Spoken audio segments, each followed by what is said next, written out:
बारामतीमध्ये काल मुसळधार पाऊस झाल्यानं शेतकऱ्यांच्या मोठ्या प्रमाणात नुकसान झालेलं आहे। मी सध्या आहे बारामती तालुक्यातील काटेवाडी या गावामध्ये आणि आपण बघू शकतो रस्त्यावरून जे पाणी आहे शेतामधून बाहेर येताना आणि ते ओढ्यातून पुढे जात आहे। मोठा जो आहे तो पाऊस झाला। साधारणतः काल बारामती तालुक्यामध्ये सरासरी 87 मिलीमीटर जो आहे तो पाऊस पडलेला आहे। आपल्यासोबत इथले काही रहिवासी आहेत, आपण त्यांच्याशी बातचीत करूयात। काय सगळं पाणी भरलं इकडं? पाणीच भरपूर पाणी आलं, काय पाऊसच लय आलाय, लय पाऊस आला। कमरा इतकं होतं पाणी रस्त्यावरच। हो, चालाय सुद्धा येत नव्हतं। तुळशीच्या वाट्यापर्यंत पाणी चालू होतं।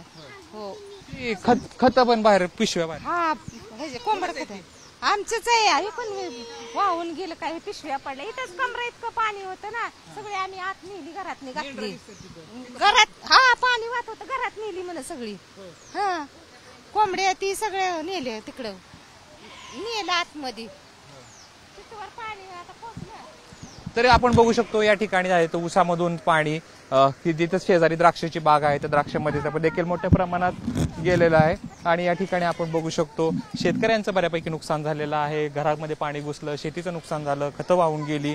अशी जी शेतकऱ्यांची व्यथा झाल्यामुळे शेतकऱ्यांची मागणी आहे की लवकरात लवकर नुकसान भरपाई मिळावी, अशी शेतकरी मागणी करता आहेत। आणि खरं तर मोठ्या प्रमाणात पाऊस झाला अशी भावना जी आहे ती शेतकऱ्यांची आहे। कॅमेरा पर्सन विजय राऊत, जयदीप भगत, एबीपी माझा, काटेवाडी, बारामती।